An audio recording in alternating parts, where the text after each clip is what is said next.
بسم الله الرحمن الرحيم.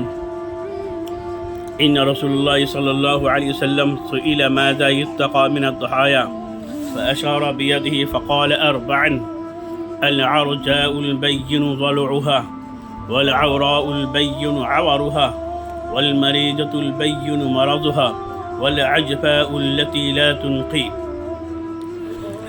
এই হাদিসটি বারা ইবনে আজিম থেকে বর্ণিত আছে। উনি বলতেছেন, নবী করিম সাল্লাল্লাহু আলাইহি ওয়াসাল্লামকে জিজ্ঞাসা করা হলেন কুরবানির প্রাণীর ব্যাপারে, যে কোন কোন কুরবানির প্রাণী কুরবানি দেওয়ার যোগ্যতা রয়েছে। তো নবী করিম সাল্লাল্লাহু আলাইহি ওয়াসাল্লাম ইশারার মাধ্যমে 4টি জানোয়ারের কথা বললেন। সেটা হলো 1 নম্বর ল্যাংড়া জানোয়ার, যার ল্যাংড়াপন প্রকাশ্য হয়ে গেছে। যেরকম বড় জানোয়ারের 4টি পাও থাকে, 4টি পাওয়ের মধ্যে 3টি পাও ঠিক আছে আর 1টি পাও ল্যাংড়া হয়ে গেছে। এমন ল্যাংড়া হয়ে গেছে যে পাটা জমিনে রাখতে পারে না বা পা দিয়ে হেঁটে যেতে পারে না। যে জায়গায় আপনি কোরবানি দিবেন সেই জায়গা পর্যন্ত পৌঁছার শক্তি রাখে না। এইরকম ল্যাংড়া জানোয়ারের কুরবানি বা এইরকম ল্যাংড়া প্রাণীর কুরবানি দেওয়া দুরুস এবং জায়েজ নেই। 2 নম্বর হাদিসের মাঝে যে নবী করিম সাল্লাল্লাহু আলাইহি ওয়াসাল্লাম বলিয়েছে সেটা হলো কানা। বিলকুল কানা, পূর্ণাঙ্গ কানা প্রাণীর কুরবানি দেওয়া যাবে না। হ্যাঁ, যদি 2 চোখের মধ্যে 1 চোখের 3 ভাগের 1 ভাগ কিংবা 3 ভাগের 1 ভাগের বেশি যদি কানাপন জাহির হয়ে যায়, সেই প্রাণীর কুরবানি দেওয়া যাবে না। তারপরে যদি 2 চোখের মধ্যে 1 চোখের 3 ভাগের 1 ভাগেরও কম কানা প্রকাশ্য দেখা যায় বা 1 ভাগের থেকে কম যদি কানা থাকে, 3 ভাগের থেকে 1 ভাগের কানা যদি কম থাকে, তাহলে কুরবানি দেওয়া যাবে। নম্বর 3 হলো বেমারি জানোয়ার। এরকম বেমারি জানোয়ার সে নিজে ঘাস খেতে পারে না, এরকম প্রাণীর কুরবানি দেওয়া যাবে না। নম্বর 4 যেটা বলছে নবী করিম সাল্লাল্লাহু আলাইহি ওয়াসাল্লাম, একদম দুবলা পাতলা জানোয়ার, যার হাড্ডির মধ্যে কোনো গোশের চিহ্ন নাই কি। এরকম প্রাণী বহুত আছে আমরা যেটা কোরবানি দেই, যে হাড্ডির মধ্যে কোনো গোশের চিহ্ন দেখা যায় না, শুধু হাড্ডি।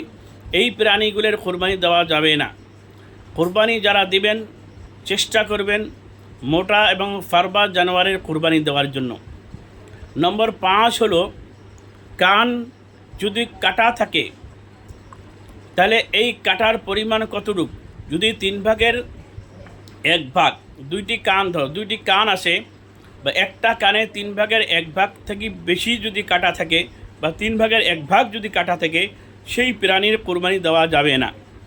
আর যদি জন্মগত বিলকুল কান না থাকে, সেটারও কোরবানি দেওয়া যাবে না।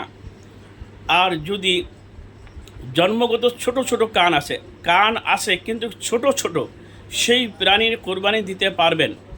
মনে রাখেন, একদম জন্মগত যদি কান না থাকে, সেই প্রাণীর কোরবানি দেওয়া যাবে না। আর যদি 2টি কানের মধ্যে 1টি কানের 3 ভাগের 1 ভাগ বা 1 ভাগের বেশি যদি কাটা থাকে, সেটারও কোরবানি দিতে পারবেন না।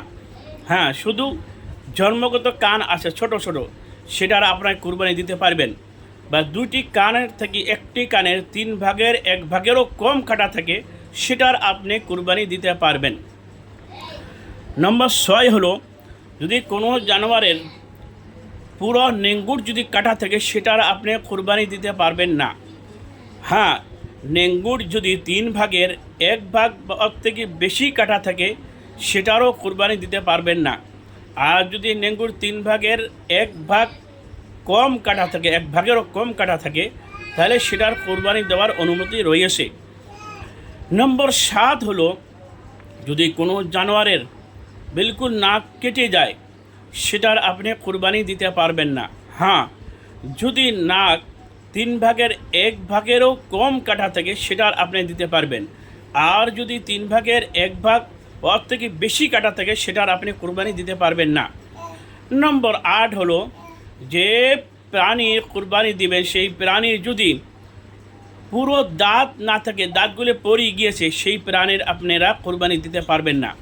হ্যাঁ, যদি পড়ার সংখ্যা কম থাকে আর থাকার সংখ্যা বেশি থাকে, তাহলে সেই প্রাণীর কোরবানি দিতে পারবেন। মনে রাখেন, যদি দাঁত পড়ার সংখ্যা কম থেকে আর থাকার সংখ্যা বেশি আছে, তাহলে সেটার কোরবানি দেওয়া যাবে। আর যদি পড়ার সংখ্যা, দাঁত পড়ার সংখ্যা বেশি আর থাকা যে দাঁতগুলো রয়েছে যেটা প্রাণীর মধ্যে সেটার কম থাকে, তাহলে সেটার দেওয়া যাবে না। আর যদি বেশি থাকে, পড়ার সংখ্যা কম আর থাকার সংখ্যা বেশি, তাহলে সেই প্রাণীর আপনি কোরবানি দিতে পারবেন। এই সব প্রাণীর কোরবানি দেওয়া দুরুস্ত হবে না। ইনশাআল্লাহ আমরা আশা করি সবাই যারা কোরবানি দেব এই মশলাগুলো জানি এবং শুনি, আমরা সুন্দরভাবে প্রাণীগুলোকে কেনার চেষ্টা করব এবং কোরবানি দেওয়ার চেষ্টা করব।